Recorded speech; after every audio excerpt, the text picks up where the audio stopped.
here. We'll probably have a few more people join as we're going, but if you do have any questions, please feel free to put them in the chat or use the raise your hand function, and we will address those as we go along. I want to say thank you for joining us today. My name is Dan Reed. I'm with SCORE Maine.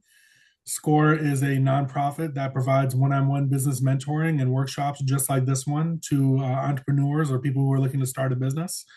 And we thank you for joining us today. If you are looking for a little more business help, please feel free to go to score.org and you can click on find a mentor, and we can for absolutely completely free, we will assign a business mentor to you so that you can meet and ask them about your business. Today's workshop is business bank loan application tips by Sam Huston and of Bangor Savings Bank. And Bangor Savings Bank is actually generously sponsored this workshop, so we want to say thank you very much to them. They're a very generous sponsor of SCORE, and we appreciate everything that they do, not only for us, but the small business community in general. And with that, I'm going to pass it over to Sam to get started.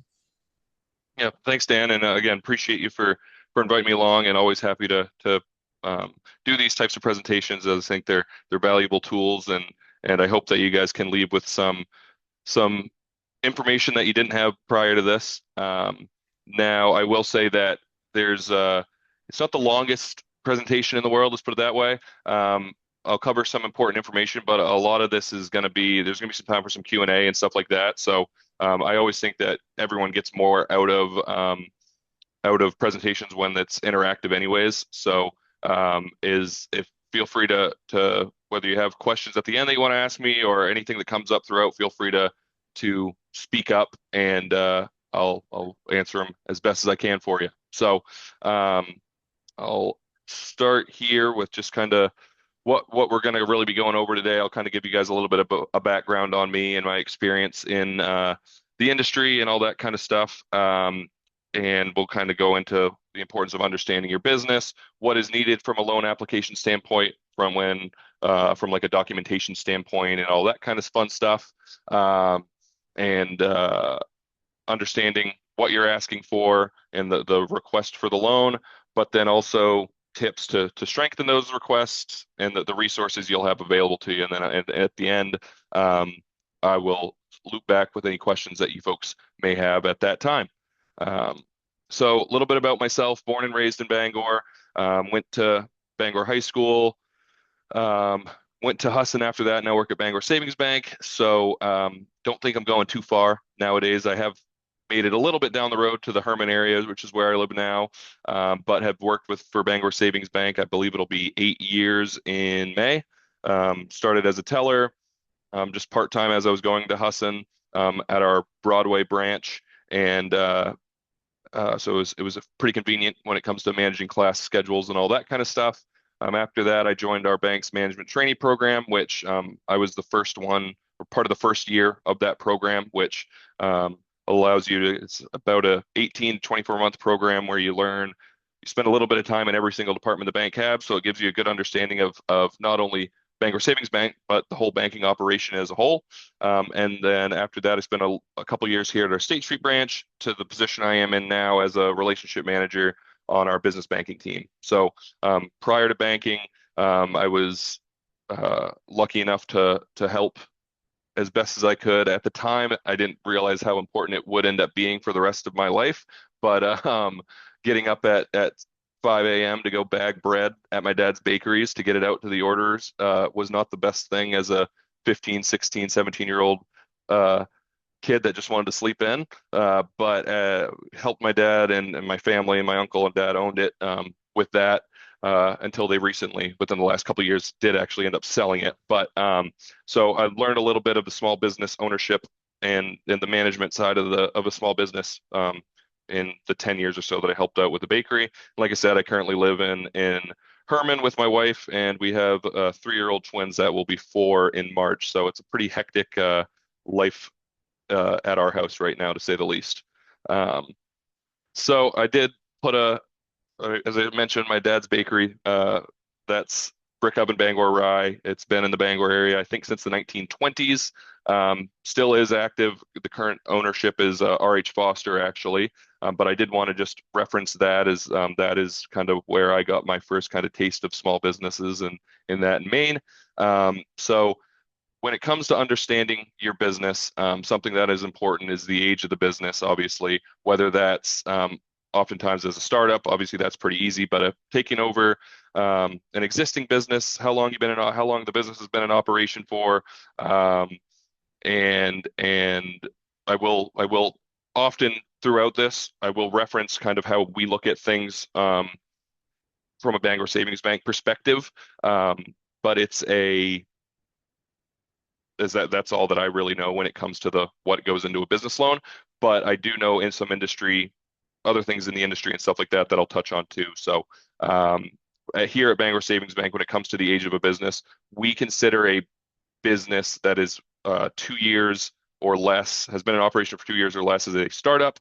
And that does include if there's new ownership involved in the existing business. Now, again, to reference back to my father's bakery that he owned, he went through the whole business plan projections and all that kind of stuff when he was purchasing this 60-year-old business at the time, 60 to 80-year-old business at the time.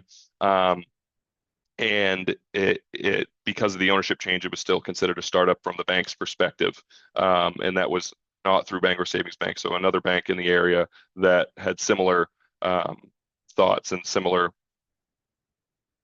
stance on the startup aspect of the business.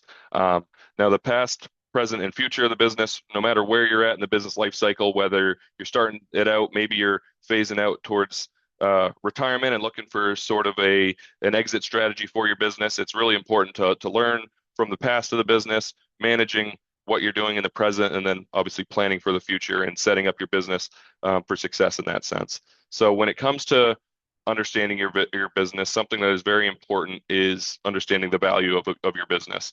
Now, what goes into the value as a business is I've kind of broken down some key points here with the financials of the business, understanding those, understanding the inventory side of things, the equipment that you have, and also the last two kind of go hand in hand, the equipment and the useful life of that equipment. So from financials, you're really looking at kind of the profitability, the cash flow, the as that really just shows the overall business health of financial health of the business. Some key metrics include net income, earnings before interest, taxes, depreciation, and amortization, or EBITDA is what it may be referred to as, and also understanding historical trends. Now, EBITDA is important as it gives a clear view of the core operational cash flows. So how much do you have after your operating expenses and stuff to service debts and other payments and stuff like that. Inventory, the items that are held for sale or use in production, stuff like that. Depending on your business, some have more inventory than others, depending on what you're offering. There's a couple other ways to determine that with first in, first out, FIFO, last in, last out, as in LIFO is what that acronym is. Averaged weighted average cost, and then the specific identification method. All of these are ways to value your inventory. The first two, the first in, first out, last in, last out, those are kind of your more traditional ones that you see. But understanding your inventory and the valuation that inventory has is important as it influences kind of the daily decisions that affect your profit margin, the relationship you have with your customers, the operational flow in general.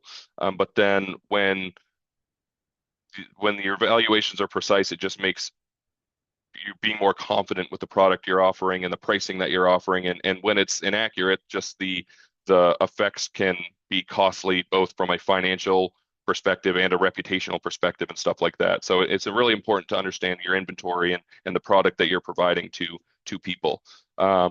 Equipment, now that's kind of your traditional tangible long-term asset stuff that banks really like to secure with collateral and requests. But machinery, vehicles, equipment, or furniture, excuse me, all kind of fit into that equipment bucket. Now, valuing those, you'll have fair market value is basically based on supply and demand. What if you were to sell the thing today, what could you get for it? But then also book value, which is the historical cost minus the depreciation of it. Now, like I said, the useful life and equipment kind of go hand in hand when talking about how long that will finance a piece of equipment for example. Um, Really depends on the type of equipment, and I'll get into that a little bit more later on. But the useful life is also referred to as depreciation. So the period that an asset is expected to be productive before it needs to be replaced. In accounting terms, it's used to spread the asset cost over um, the life of the equipment. So when you're looking at like a depreciation expense, how long are you going to be depreciating that asset over? I think the IRS, the general rule of thumb on like a vehicle is 5 years, for example, stuff like that. Um, any questions so far on anything that I've covered?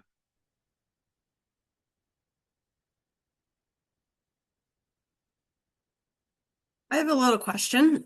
Yeah, absolutely. So I have a large piece of equipment that I think I can't even remember off the top of my head if it's a 5 year or a 7 year depreciation, though I would expect it to last well beyond 10 years. I mean, Yep. the lifetime of them is much longer than that. Mhm. In the event that those 5 or 7 years have gone by, is that no longer considered value on paper? So on paper, like when you're talking the financials of the business, it gets to a point where when I'm talking useful life, that is from the value perspective of the business. Now, when talking about securing that piece of equipment for a loan, that's a different conversation. But when it comes to the value associated with that piece of equipment, or when it comes to the overall value of your business, it does depreciate depending on that. Now, bigger pieces of equipment, yes, in theory, they do um, hold their value a little bit longer from a use or from a fair market value standpoint, right? But the you'll learn that banking and accounting in general is often a conservative approach to things. So it's definitely worth something, right? After the depreciation expense kind of falls off the books for that piece of equipment. Um, but so does that answer your question? Yes and no. So it's no longer a value on the financials in the paper, but then if I were then looking to get a business loan, it would be considered fair market value. Correct, Okay. and without Beautiful. knowing the specifics of the Right. equipment. Now, if it's a 1990 tractor, or like let's say like a small scale like residential size lawn tractor, no, that's not going to be worth anything. But if you're talking a large piece of farming equipment, yeah, those things are pretty much bulletproof. We may be able to look at that probably on a shorter amortization than if it was a newer piece of equipment, but something that we would be able to consider at that point. Well, thank you. Yeah, no problem.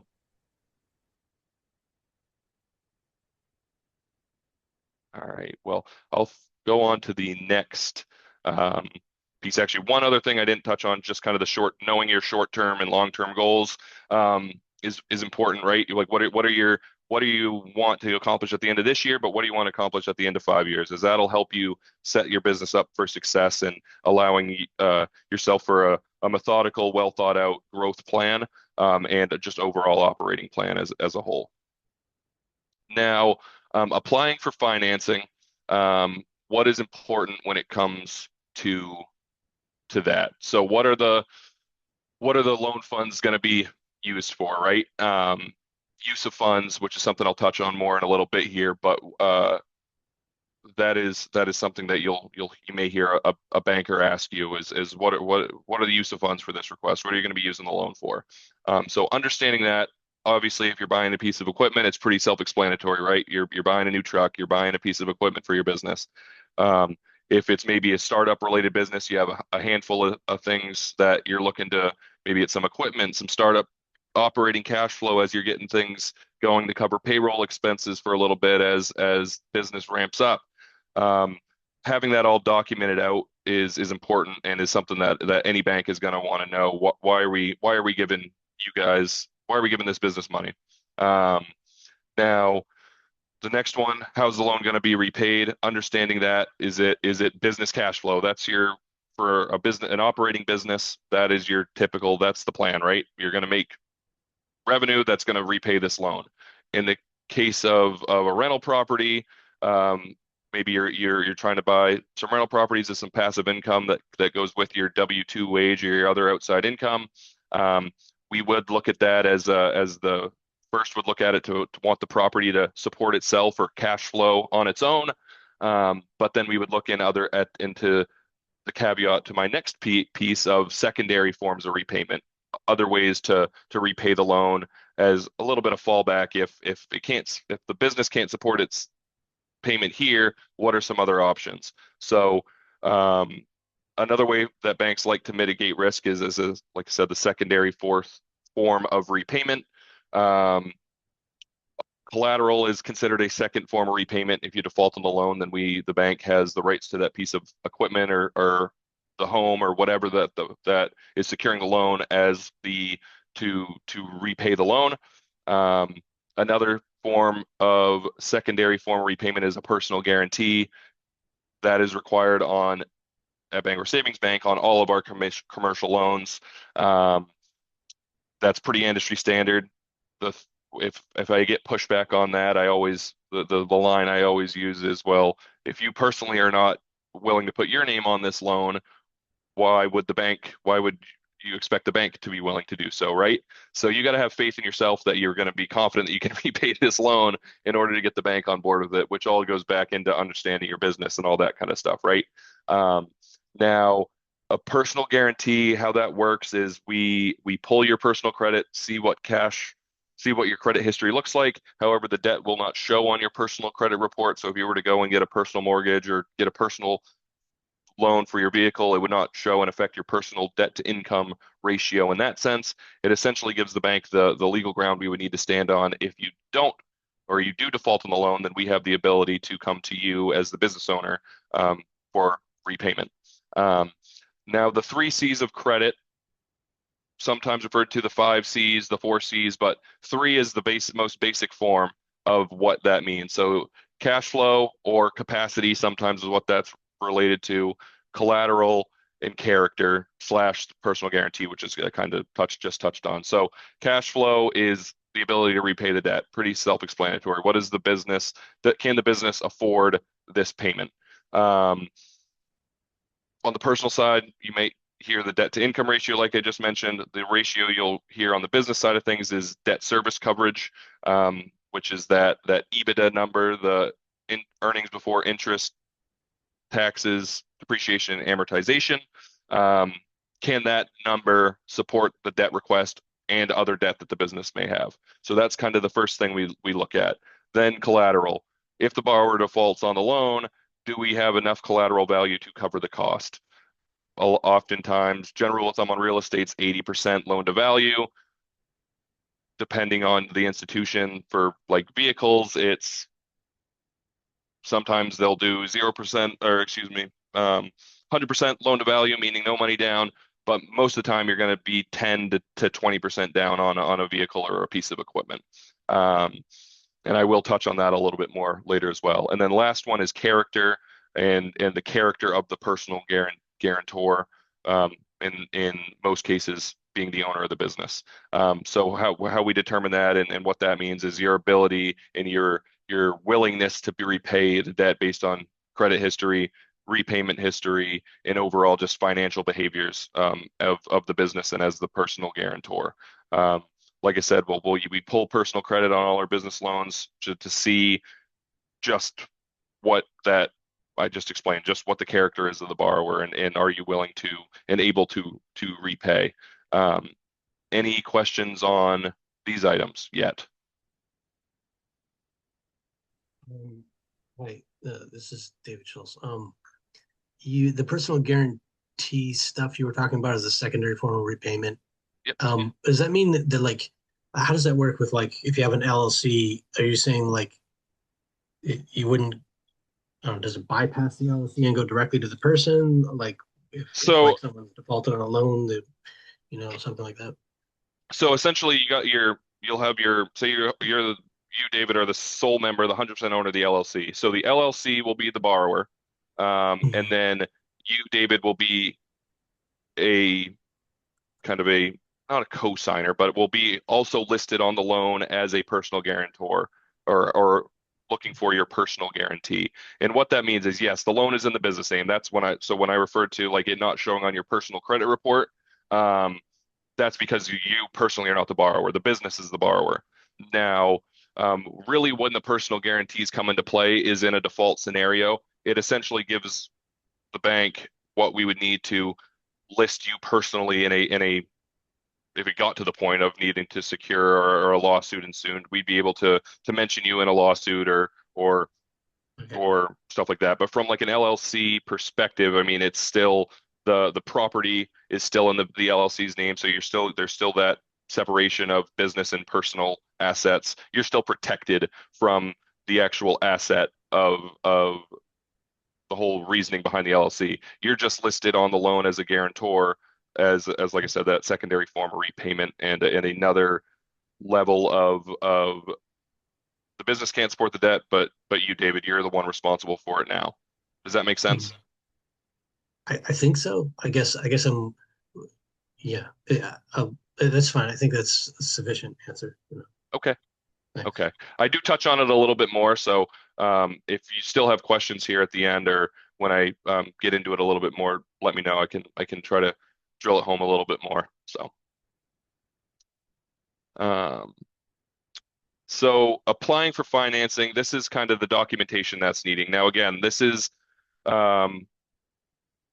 pretty industry standard. Some banks may require more, some may require less, but pretty industry standard of the what is going to be required, not only from a bank perspective, but if you're working with a CDFI, an Eastern Maine Development Corp, Northern Maine Development, Sunrise Economic Council, those are the ones I'm the most familiar with. They're all going to refer to or look for these similar types of documents. So the first, I guess, number one and number two, or excuse me, number one and number three are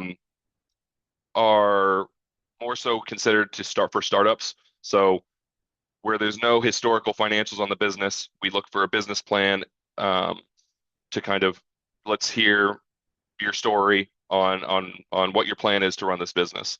And then the financial projections are what we would underwrite to, along with the projections.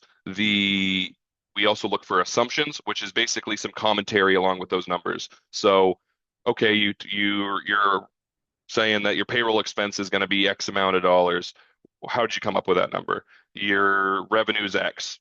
What goes into, how did you come up with that number? I say this because I have seen this before as an assumption. That is what Google told me, quote unquote, is not a sufficient assumption. So you need to actually put some thought into how you came up with this revenue number. There's all these kinds of support systems that I will touch on later of business advisors across the state and a bunch of different companies and that can assist with that. That I always recommend. I work a lot with Allison Lane from the Maine SBDC. She works up here in the Bangor area. I refer just about all my startups to her to assist with business plans and projections because that's what she does. She knows what banks like to see and the formatting and all that. So those types of people are 100% free to you with the SBDC and CEI and stuff like that. And it's a free resource for you to use. Now, financial history, that kind of goes into play with the business plan and the projections. If you're taking over an existing business, we would want to see the last 2-3 years or so of the business to make sure that you're not taking over a business that's declining financially, and that's why these owners are trying to get out. But it is, and from your perspective as taking over a business, I would hope you'd want to see the financials to see what type of business that you're taking over, right? So those are the business side of things. Now, when you're talking non-startup, really it's depending on loan size, 2 to 3 years of personal and business tax returns. Along with the tax returns, it's personal financial statement. Most banks have their own document that they would provide you with for you to complete. gives us a little bit of a screenshot of what your personal financials look like. 95% of the items, like your income, will all be shown in taxes. Your debt payments will show on credit reports, but it just kind of gets it all together and allows us to kind of put a nice concise package before we get to pulling credit and all that kind of stuff. Now, collateral information, if you're buying a piece of equipment, purchase and sale agreement, copy of the existing title if you're buying like a used vehicle, all that kind of stuff is what collateral information is. And then sources and uses, again, kind of touched on it earlier, but what are the source, meaning where are the funds coming from, and then what are you using those funds for? So I break that down a little bit here of what the sources and uses kind of tables look like here. I think it's actually right on my next slide. So sources and uses, you can kind of see it's a little T chart here of the sources of where the funds are coming from, and then also what's the use of the funds, right? So something to keep in mind is they must equal. They got a balance at the end, at the bottom, as you can see here. It does with the 5.7 mil and the 5.7 here. So it's just a breakdown on what this is. Not necessarily something that you would need to put together. This is something the bank could help you put together, but it helps with just overall kind of crossing your T's, dotting your I's on where the funds are going, where they're coming from, all that kind of stuff.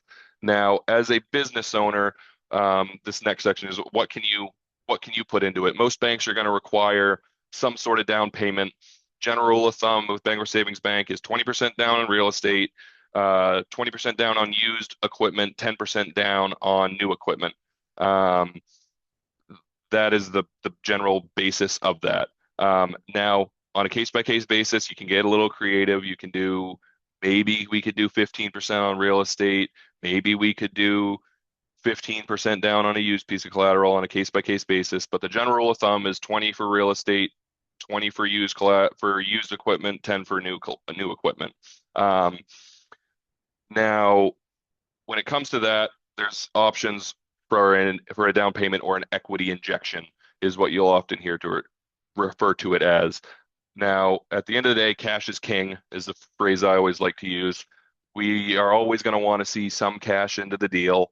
Very seldomly will we do something where the borrower is not injecting any cash into it. But if you're putting 10% cash, and then you have, like I say, a home equity loan maybe to put 10% down on, that's something we can get behind. Often gap financing, where it's a larger project, a bank takes on 50% of the financing, a CDFI, an EMDC, a Genesis fund down in the Brunswick area, they'll take on, let's say, 35 or 40%, and then the borrower comes up with 10% down. So there's some ways to kind of work around some cash to mitigate a down payment, but another option we talk in real estate is an SBA 504 loan, which is the same thing. It's 50 from the bank, 40 from the debenture, which is like one of these CDFIs, and then 10% down in cash. The other thing to keep in mind too is, yes, we're requiring, let's say, 20% down for real estate. We also want to make sure that that's not your complete reserves, right? As owning a business, as you all may know, just like owning a home, things can go south real quick. So having some reserves in place to pay for an unexpected expenses is important. How much of a post-closing liquidity, quote unquote, do we look for? It's kind of tough to give an answer. It really dependent on kind of a case-by-case basis, let's say. But the general of thumb is 3 to 6 months worth of operating expenses. Now, some other options when it comes to, I don't have 20% down, what are my other options? Obviously, investors, if you can find someone that's willing to invest in the business, most banks will accept that. Grants or gifted funds are something that we will consider as well. Now, I see your question, Eleanor, that down payment if we don't need real estate or equipment. Yes, thank you for bringing that up. That is a good point. So I use equipment in real estate as that's kind of your more traditional loan request. Let's put it that way. If you're doing like a line of credit, no, there's no down payment needed on the line of credit. If you're doing if it's a startup business that's looking for, like I kind of referenced it earlier, but let's say $50,000 for general project funds to buy some starting inventory, some initial cash to cover operating expenses for the first few months. We typically look for 20% into the project for that. Now, how that'll work is we'll typically have you, instead of giving us 20% to go turn around and just give it back to you, we'll have you like purchase $10,000 worth of inventory, and then we would then go and give you a loan for 40,000. So you would contribute 10,000 of your own money into the deal, and we would then give you 40 to cover the remaining items. Does that answer your question, Eleanor? So we're going to be a kind of remote membership services Yeah. business. We won't need any sort of inventory, any sort of Okay. materials at all. Our revenue is going to be from memberships. This is a Yep. social club where we're curating a calendar of events to get people into Portland and Greater Portland, and like Yep. that's what we're doing. And so this is a startup, and it is yes, it's meant to cover operating costs for the first few months while we get revenue going. Okay. So we would probably, so depending on like I don't know how much you'd be asking for, let's say, but let's say you're asking for $100,000, we would probably at that point only allocate you an $80,000 loan. So that way that would make it so you would have to invest some of your own money into getting the business up and running. And then so just because you're not buying necessarily, it's not going towards purchasing something tangible, something you can hold on to, right? It's working out keeping the use of funds and sources and that kind of stuff, where we like to see it with the equity injection into the deal, right? So Okay. banks are going to want to see some sort of skin in the game.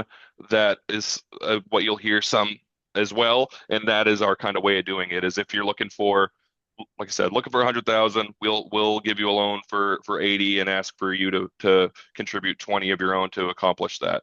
Does that make Okay. sense? That does make sense. And if I hear you correctly, you're recommending kind of overshooting what we actually hope to get. And I mean, like understanding that, if we ask for 100,000, we're not going to get that. So ask for 100,000 and get as much as we can. Is that Yeah, sort I of mean, the- there's Okay. ways to work the numbers. Let's put it that way. Yeah.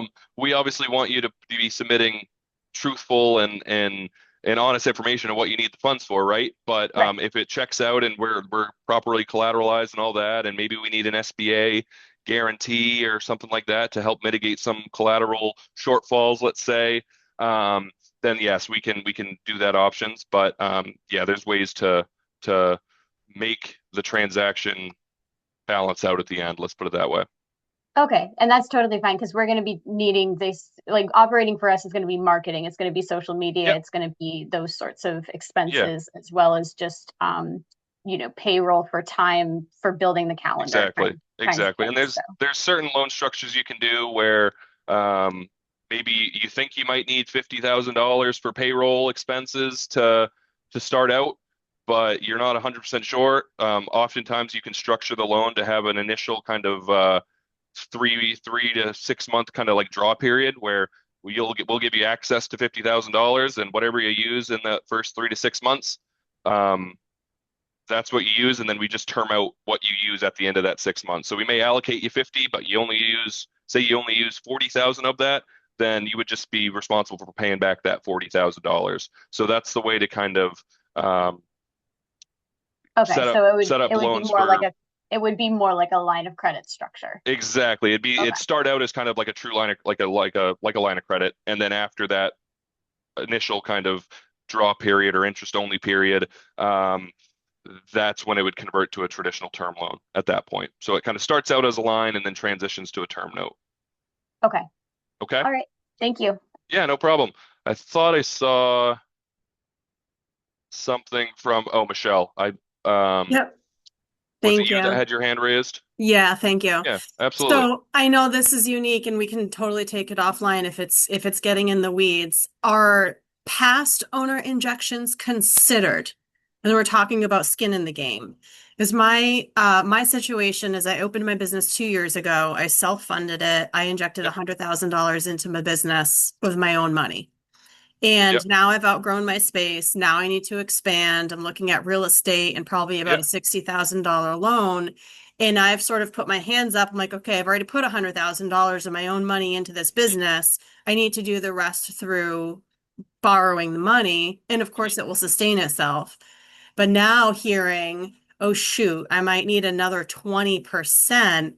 Would that past $100,000 be in consideration to possibly bring that 20% down? So it's not as it's on a to really give a true answer, I really would need to know a little bit more, I guess. Of But let's say course. like if it's would you be looking to uh like are you looking to purchase a location, or is it like a place you're looking to rent but then retrofit it based on like leasehold improvements, let's say? Ideally, On I'd like Yep, to open a second LLC to buy a space and yep, then lease it out to my existing business. So that will yep, come with immediate revenue, of course, yeah, for that.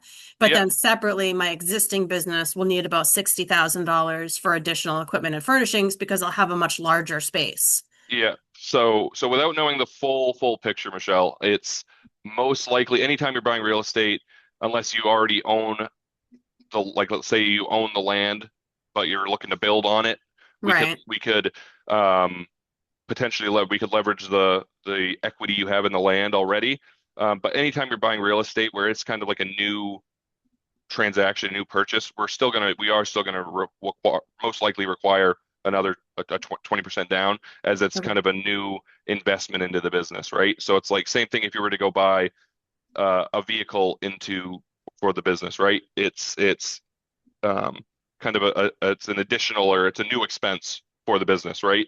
Right. Um, So just because you paid cash for your first car doesn't mean you don't have to put the 20% down on your second car. correct, Okay. correct. Yes, that's a good way of saying it Thank for you. sure. Yeah, absolutely, absolutely. Any other questions right now? Oh, all right.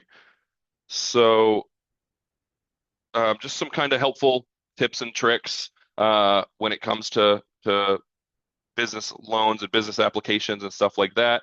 Um, I'm a little biased, but I'm a firm believer in banking local, and there's many great banks across the whole state of Maine. I think we're pretty lucky to live in a community that has so many great local banks instead of uh, whether it's online financing or one of these bigger nationwide banks, which are good as well, right?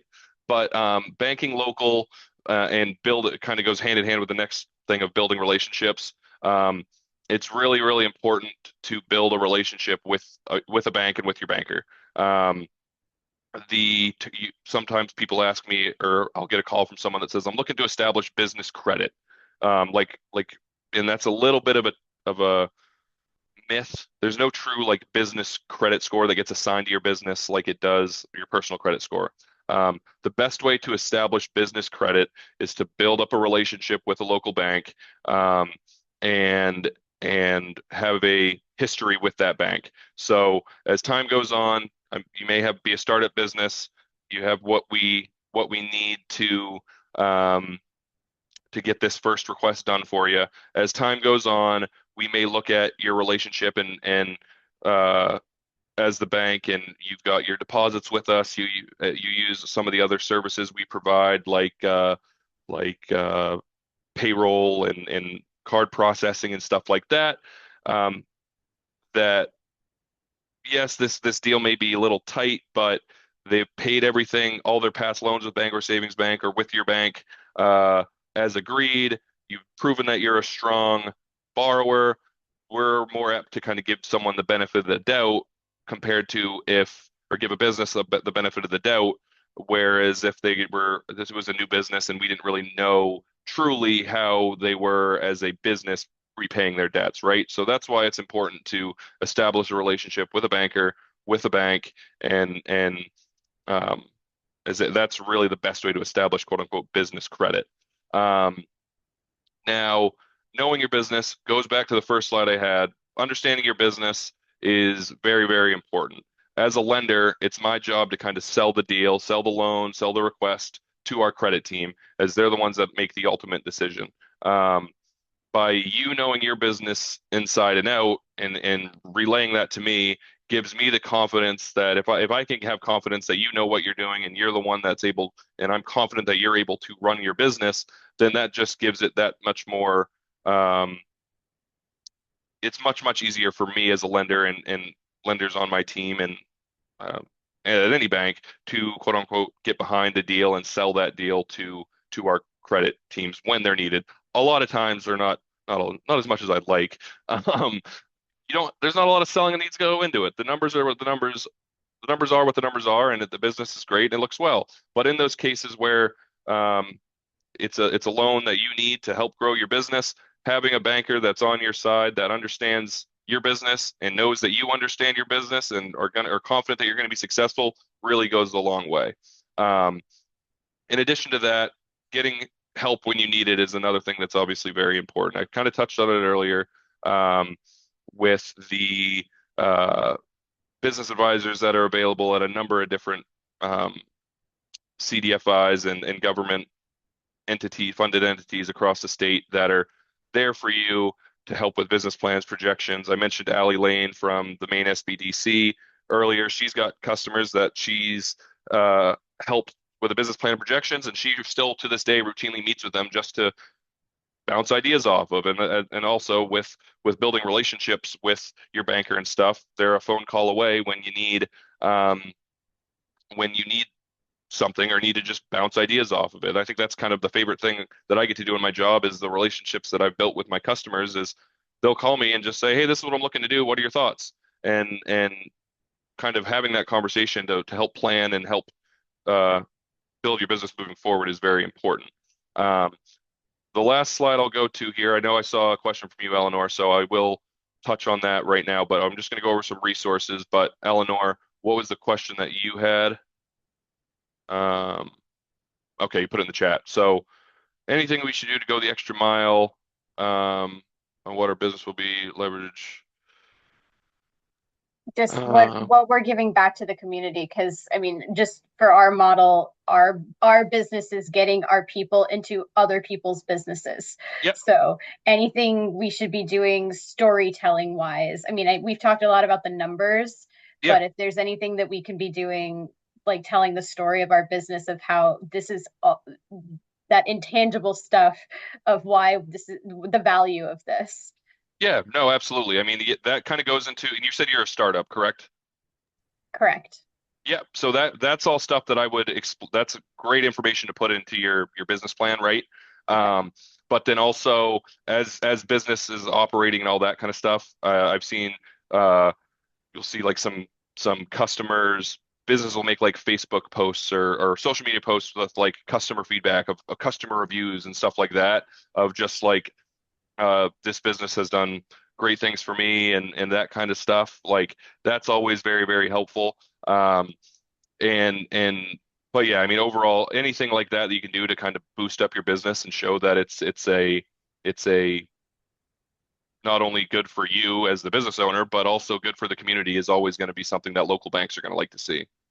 Okay, so putting it in our business plan, but then as well as if we're not a startup, packaging up some customer testimonials as part of the exactly. package. That's exactly the word I was kind of looking for. I couldn't think of it off the top of my head, but yeah, testimonials, stuff like that of customers, and that's just an example. That's not necessarily something you have to do, but just an example of things that I've seen that if there's people that are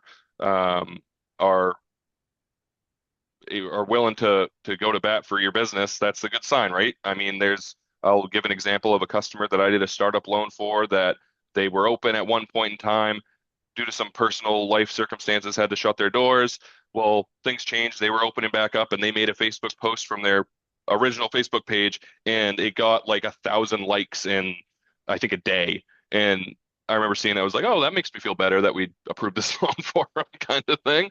So it's always a good sign to see that kind of stuff. Did I see a hand raise? Was it you, Yvette? Did you have one?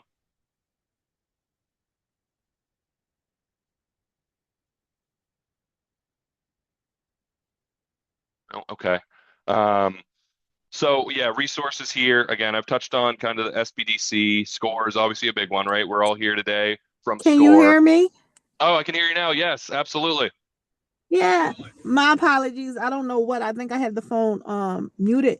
But No I just worries. wanted to know because before previously I always did credit union, like banked with Yep. credit unions, because I just was under the impression building that relationship as a small business owner with a credit union, you'll be more likely to be funded by a credit union versus a bank. Now I'm with a big bank. Now, would you say it's easier to get a business loan through a credit union versus a, a bigger bank? Or does that really matter in the logistics or no? Not necessarily. It's a really case by case basis. Now, banks and credit unions, they're similar, right?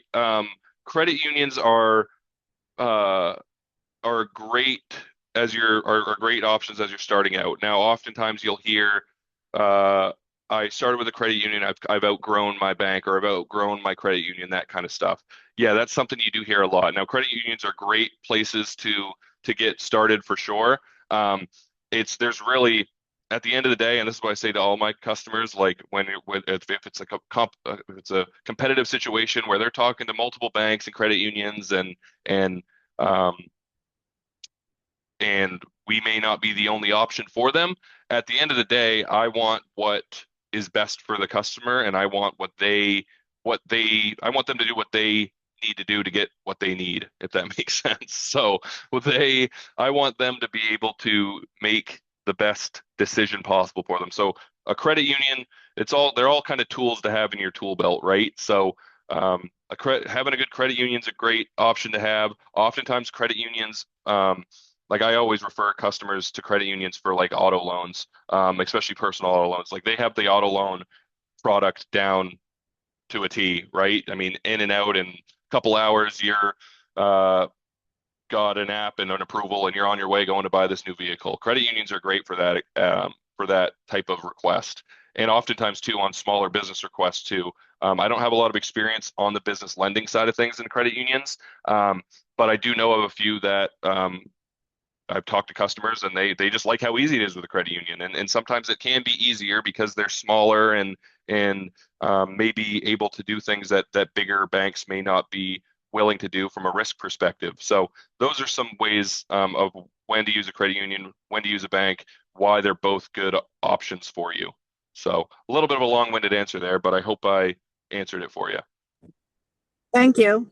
Absolutely. Absolutely. So we got about 10 minutes left here. So I'll just quickly go down through the resources of, like I said, I've already kind of touched on a few, but SBDC, SCORE, FAME, CEI, leverage your local chamber of commerce. Bangor's got a great one here, but there's also a handful, just about every community has one now, whether it's just for one town or a larger community one. And same thing with your economic development offices and corporations. Like I said, EMDC is right across the road from me from my office here, so I do partner with them a lot, but they're all great things to have. Now, I skipped over the first two because that's what I wanted to really touch on is there's three people that I tell all businesses they should have in their team, being a banker, a CPA or a tax preparer, and an attorney. Your banker is good for when you need money, and when you need kind of an advisory type of question for you. Oftentimes I'll get, should I do an LLC? Should I do this as a sole prop? Should I do this as a corporation? I have my 2 cents that I say, but that's when I'm like, go talk to your accountant from a tax perspective, go talk to your attorney from a legal perspective, because I'm a banker. I don't know the legal and the tax side of things. So talk to those experts, and it's important to have someone you trust in those positions too. So building the relationships you can with a banker and with an accountant and an attorney is very important as well, to kind of cover all your bases. So that's all I really have. to answer the question you just put in the chat, Eleanor, I do believe this is being recorded. Yeah, there will be a recording that will be sent out, including the slide deck as well afterwards. And if Sam's okay with it, I'm happy to put his email in the chat and in the follow-up. Yeah, and I do. I just skipped over it, but yeah, my email and my office line is right here. Those are the best ways to get in touch with me. Email's definitely I would say the most reliable, as I'm not always right here at my desk. But I have my email on my cell phone, so I'm always checking that, which is a blessing and a curse. So always perfect. Thanks, Dan. Always willing to help, and like I said, I'm located in Bangor, but as a lot of you may know, Bangor Savings Bank is just about statewide. So we have lenders that can cover any sort of territory. So if you would like to have a conversation with myself or someone else on my team that's in a better geographical fit for you, I'd be happy to facilitate that. So please don't hesitate to reach out. But I'll open it up. If anyone has any other questions, be happy to answer them while you got me.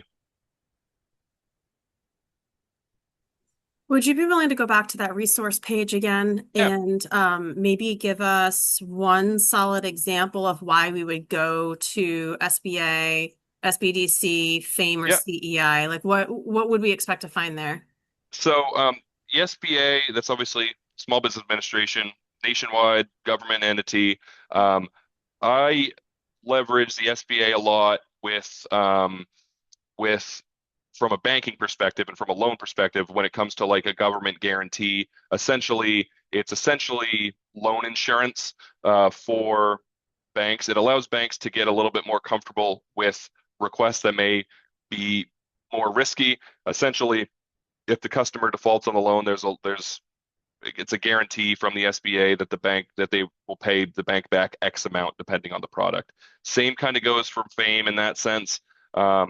The thing about the SBA, and when I use the SBA often when there's like a collateral issue, meaning that you're looking for a $100,000 line of credit, but you only have $50,000 worth of business assets, which is what we use for collateral, then we would tack on an SBA guarantee to kind of mitigate that collateral risk. FAME is good if there's maybe just everything looks good, but it's just a risky industry, let's say, and from a startup perspective, the bank just needs a little bit more insurance or a little bit more of a safety net to get comfortable with the deal. That's when I use FAME a lot.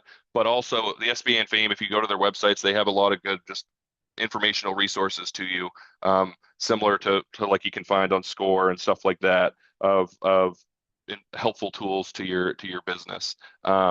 The SBDC there and CEI, they have similar resources on their websites. CEI, I don't believe SBDC, but CEI actually has some funding, has some loan options through them as a number of these other CDFIs, which is Community Development Financial Institutions. So Genesis Fund is one that's not listed here, but they're located in, I think, the Brunswick area is their main office, but kind of cover things statewide. So there's some additional funding options through them. Oftentimes, they will and often with these economic development offices, they will look at loans that maybe banks aren't ready to do, meaning that they will need a bank, like a decline from a bank prior to doing a loan with them.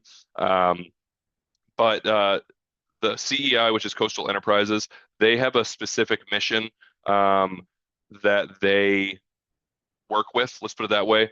Women-owned business is one of the boxes that checks. Agricultural and marine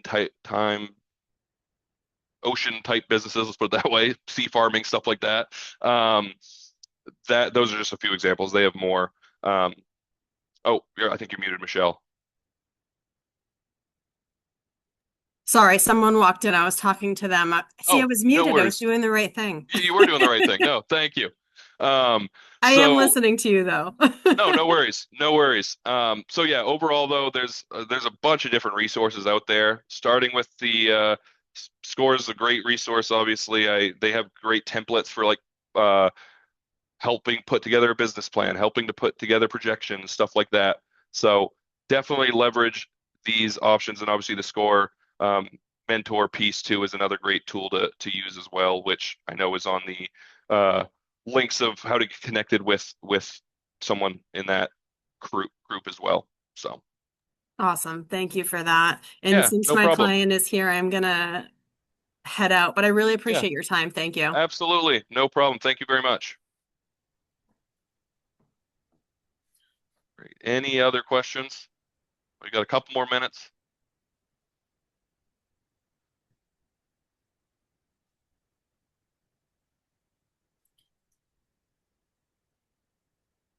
Doesn't look like we have any other questions, at least at the moment. But and just in closing, I want to say thank you very much, Sam, for presenting to us today, and another thank you to Bangor Savings Bank for sponsoring this workshop. I will send out a recording of this probably tomorrow with Sam's contact information. You can also find his email in the chat right now. And I want to say thank you to everyone for joining us. And we in that email that I'll send out, there'll also be an evaluation survey, or a survey that just lets us know how these workshops are and what you'd like to see. Please feel free to fill that out and give us some feedback. Thank you, everyone, and I hope you have a great day. Thank you.